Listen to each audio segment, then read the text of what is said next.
नमस्कार। अभी हम लोग दिल्ली में हैं और हमारे साथ सलीम वास्तविक जी हैं और एक्स मुस्लिम हैं अब, क्योंकि अब ये हिंदू धर्म को अपना लिए हैं। कैसे हैं? एक्चुअली हिंदू धर्म को अपनाया, वो रीति रिवाजों के साथ नहीं अपनाया है, उसके विचार अपनाए हैं। अच्छा। जो सनातन के हैं। अच्छा। या अगर किसी और धर्म में भी वो लिखे हों, अगर अच्छे हैं तो हम अपनाने को तैयार हैं। अगर इस्लाम में भी ऐसे कुछ अच्छे विचार होते तो हम अपनाते। तो इस्लाम को सबसे पहले क्यों छोड़े हैं? नहीं, देखिए, बेस देखा जाता है। जब हमें बचपन से ये बताया गया है कि भाई ये अल्लाह की भेजी हुई किताब है, अल्लाह के शब्द हैं, तो हम उस पर यकीन करते थे, आँख बंद करके यकीन करते थे। हम उसको चूमते थे, हम उसको दिल में बसा के रखते थे, अदब करते थे। लेकिन जैसे ही उसको तर्जुमे के साथ पढ़ना शुरू किया तो पता चल गया कि भाई ये तो अल्लाह की तो हो नहीं सकती। जिस तरह का ईश्वर है हम कल्पना करते हैं, ये उस तरह के ईश्वर की नहीं हो सकती। तो समझ में आ रहा था कि किसी इंसान की लिखी हुई किताब है। फिर उस इंसान को खोजने की कोशिश की तो पता चला मोहम्मद साहब नाम का कोई कैरेक्टर था जिसने ये किताब लिखी। कैरेक्टर था? हाँ, वो एक्चुअली कैरेक्टर इसलिए कह रहा हूँ क्योंकि वो रियल में है ही नहीं है। अगर आप इतिहास में मोहम्मद नाम की किसी कैरेक्टर को ढूंढोगे तो मिलेगा नहीं, हदीसों के अंदर ही मिलता है। हदीसों के? हाँ, कुरान। हदीस बनाया कौन था? इंसानों ने। हाँ, कुरान के अंदर भी मोहम्मद नहीं है। मोहम्मद नाम है, 4 जगह है नाम, लेकिन उस मोहम्मद के मायने नाम नहीं है या पैगंबर नहीं है। वो एक सम्मानजनक शब्द है मोहम्मद। हर अनजान आदमी को मोहम्मद कहते हैं। हर अनजान आदमी को? हाँ हाँ हाँ। तो ये जो आप पढ़ रहे थे बचपन में, आप मदरसे में पढ़े थे या कहाँ पढ़े थे कुरान को या हदीस को? एक्चुअली मदरसे में तो नहीं पढ़ा, मैं स्कूल में पढ़ा हूँ। वो एक इस्लामिक स्कूल था और वहीं मैंने ये पूरी शिक्षा ली है। मदरसे के अंदर फिर मैंने मौलवियत की है। मौलवियत की है? हाँ, वो मदरसे के अंदर की है। तो ये जितने मदरसे में पैसे खर्च हो रहे हैं या मदरसे में जो भी स्टूडेंट इस्लाम धर्म के पढ़ रहे हैं, मुस्लिम के जितने भी बच्चे हैं वो सारे लोग शिक्षा ले रहे हैं। 90% मुस्लिम के बच्चे लगभग मदरसे में ही पढ़ रहे हैं। तो ये वहाँ से जो शिक्षा ले रहे हैं उससे क्या ये अलग किसी देश में या डॉक्टर, इंजीनियर या बड़े बड़े पदों पे जा सकते हैं उसको पढ़ के मदरसे में? नहीं, मदरसे निकल के आदमी एक चवन्नी भी नहीं कमा सकता। एक चवन्नी भी नहीं कमा सकता? नहीं, कुरान से नहीं कमा सकता, हदीसों से नहीं कमा सकता। भीख मांग सकता है, चंदा मांग सकता है, कुरान के नाम पे, हदीस के नाम पे, मस्जिद के नाम पे, मदरसे के नाम पे भीख मांग सकता है। भीख मांग सकता है? हाँ, वहाँ से आप कुछ भी नहीं ऐसा इल्म लेके निकल सकते जिससे कि आप रोजी कमा लो। रोजी के लिए वहाँ कोई पढ़ाई, कोई किसी तरह का कोई एजुकेशन नहीं दिया? नहीं नहीं नहीं नहीं। फिर वहाँ क्यों पढ़ते हैं? आखिरत की एजुकेशन, ऊपर की एजुकेशन, मरने के बाद की पढ़ाई। मरने के बाद की पढ़ाई बचपन से शुरू हो जाती है? ओ, LIC से बड़ी चीज़ है ना ये तो। LIC से बड़ी चीज़ है? हाँ, ये मरने के बाद के फायदे बताते हैं बस, ये जीने का कोई नहीं बताते। अच्छा, मान के चलिए कि आप पहले मुस्लिम धर्म में थे, लगभग हर चीज़ मुस्लिम धर्म का मानते थे, जो पढ़े थे, जो जाने थे बचपन से, आपके माता पिता जो अपनाए हुए थे उस चीज़ को आप मानते आ रहे हैं। कब ऐसा लगा कि ये नहीं, ये चीज़ें गलत हो रही है, अब हमें ये छोड़ देना चाहिए, ये हमारे समाज के लिए, हमारे देश के लिए, हम जहाँ रह रहे हैं उस अगल बगल के लिए सारी चीज़ें सही नहीं? आपको कब लगा? ये हो गए होंगे कोई 25-30 साल का अरसा हो गया होगा इस बात को, जब कुरान को तर्जुमे के साथ पढ़ना शुरू किया। अच्छा। तब समझ में आना शुरू हो गया कि भाई ये अल्लाह का मजहब नहीं है। फिर इसको बताना शुरू किया मैंने, अब से कोई 20 साल के लगभग पहले। एक मज़ार पे बैठा हुआ था मैं, हो सकता है 16-17 साल हो गए हों, काउंट नहीं करता, ऐसे ही बोल देता हूँ। उस मज़ार के ऊपर से मेरे को ये समझ में आया कि मुझे ये सब चीज़ें लोगों को बतानी चाहिए, तब से बताता रहा। अच्छा, सलीम जी, आपकी शादी हो गई है? हाँ। तलाक जो है मुस्लिम धर्म में, इस्लाम में जो तलाक वाले व्यवस्था बनाई गई है, कैसे, क्यों बनाया गया है इतना शर्मनाक व्यवस्था? देखिए, आपको लगता है कि ये सही है? वाकई में शर्मनाक है। तलाक तो इतनी ज़्यादा शर्मनाक नहीं है जितनी ज़्यादा फिर उसके बाद की प्रक्रिया है जो हलाला होती है। क्या होता है हलाला? हलाला अपनी बीवी को किसी और के नीचे भेजना, किसी और से संभोग कराना, वो हलाला है। अपनी बीवी को किसी और को? हाँ, गलती तुमने करी। अच्छा।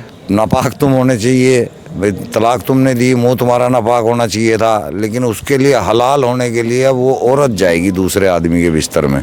किसके साथ जाएगी? किसी के और साथ? किसी और अपने ससुर के साथ भी जा सकती है, ससुर के भी, मतलब अपने घर परिवार के भी साथ भी हलाला? देवर के साथ भी, चाचा ताऊ के साथ भी, किसी के भी साथ कर सकती है। तो रिश्तेदारी का समझिए कि गला घोट दिया। हाँ, यही नहीं है रिश्तेदारी, तो इसमें बहन भाई चढ़ जाते हैं एक दूसरे के ऊपर। कुरान की सूरह ले जा, आपकी आयत नंबर 50 के अंदर ही है, बहन की, चाचा की, ताऊ की, मामा की, फुप्पी की, सब बहन को भी नहीं छोड़ते? हाँ, ये हलाल बता दिया, छोड़ देंगे कहाँ से फिर। और ये जो हलाला होता है उसके बाद फिर अपनाया जाता है, हाँ, उसके बाद फिर वापस निकाह हो सकता है। तो वो सब मैटर क्लोज हो जाता है। हलाला होने के बाद सब चीज़ क्लोज, हाँ, वो पाक हो जाती है, साफ हो जाती है। हाँ। इन्हीं सब गंध की वजह से आप जो है धीरे धीरे आप नहीं, अब तो लाखों लोग, करोड़ों लोग हो रहे हैं। 7 करोड़ लोग ईरान के अंदर एकदम से हुए हैं अभी। हाँ, 7 करोड़ लोग। हाँ, ये कोई झुट्टी खबर नहीं है। सबको पता है। और एक चीज़ है कि कहीं भी देश में अपने आतंकवादी घटना होती है उसमें मुस्लिम ही होते हैं। ये क्यों होते हैं? इन्हीं को एक जज्बा है, सबसे बड़ा जज्बा इन्हीं को है कि भाई दीन की इस्लाह करनी है, दीन की तबलीग करनी है, दीन को बढ़ाना है, इस्लाम को बढ़ाना है। इन्हें अपने अल्लाह पे यकीन ही नहीं है कि भाई अल्लाह होगा तो अपना आप बढ़ा लेगा, तुम्हारे को क्या ज़रूरत है। लेकिन इनको इस्लाह करनी है, इनको दीन बढ़ाना है। कुरान के अंदर कत्ल व गारत लिखा हुआ है काफिरों का, वो काम ये कर रहे हैं। सारा कुरान के अंदर ये सीख रहे हैं। हाँ, सब कुरान के अंदर है। सूरह तौबा की आयत में मौलवी लोग बैठे हुए हैं, ये लोग क्या सिखा रहे हैं? ये कुरान सिखा रहे हैं, यही सिखा रहे हैं कि इस तरह जिहाद करना है तुम्हारे को, ऐसे करना है, बम ऐसे फोड़ना है। जाहिर है जो पढ़ा रहा है हमारे को कुरान, वो सिखा रहा है, सीधी सी बात है ना। ये जो एक परसेप्शन तैयार किया जाता है कि तुम बम फोड़ दो किसी काफिर, मतलब जो हिंदुओं को, आपके धर्म से जो मुस्लिम धर्म है वो लोग कहता है हिंदू काफिर हैं, ये हैं, उनका मंदिर तोड़ दो, मैं उनके मंदिर पे जाके कुछ ऐसे चीज़ें मांस वांस फेंक दो, इससे तुम लोगों को 72 हूरें प्राप्त होंगी। ये 72 हूरें होती क्या है?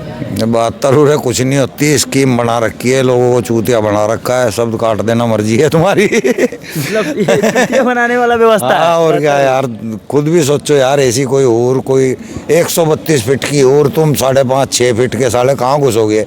सोचे आदमी, समझे कि भाई क्या करेगा तू 132 फीट की और का, या तो तू भी 132 फीट का नहीं तो 30 का तो हो कम से कम।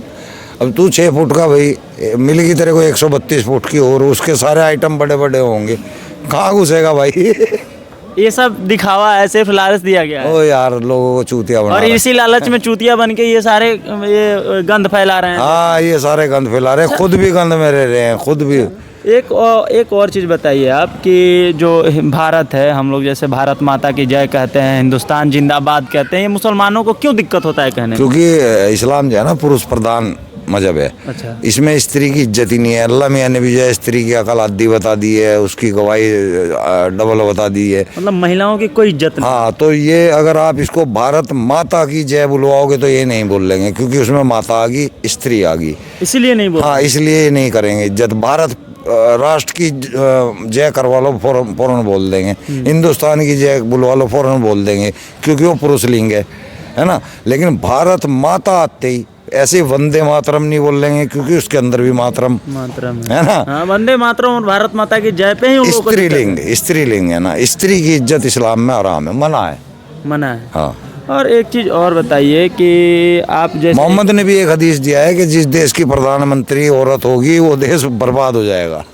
मतलब जिस देश की प्रधानमंत्री औरत है वो देश बर्बाद हो जाएगा। हाँ। ये मोहम्मद था पैगंबर इस्लाम का सबसे बड़ा महापुरुष। हंस क्यों रहे हैं इतना? यार हंसी छुटती है, ऐसा आदमी महापुरुष होता है क्या? उसको पढ़ चुके हैं मोहम्मद को? हाँ, सारा पढ़ा हुआ है। सब लोग मोहम्मद साहब कहते हैं, आप मोहम्मद कहते रहो, हम तो नहीं कहने के, हम ऐसे आदमी को साहब क्यों कहें?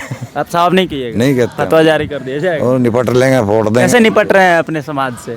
है दम है यार, दम है। प्रोटेक्शन मिला हुआ है सरकार की तरफ से? अपने कुछ नहीं मिला, अपने बल पे लड़ रहे हैं। अपने बल पे भाई। इतने सालों से कोई दिक्कत नहीं है? नहीं, आएगी भी तो कर देंगे साइड। अब आई हुई तो साइड कर दें, अपना कैपेबल हैं। अभी भी चल रहा है ना, एक जिहाद चल रहा है ताजा ही। वो मीम पार्टी मेरे पीछे लगी हुई है।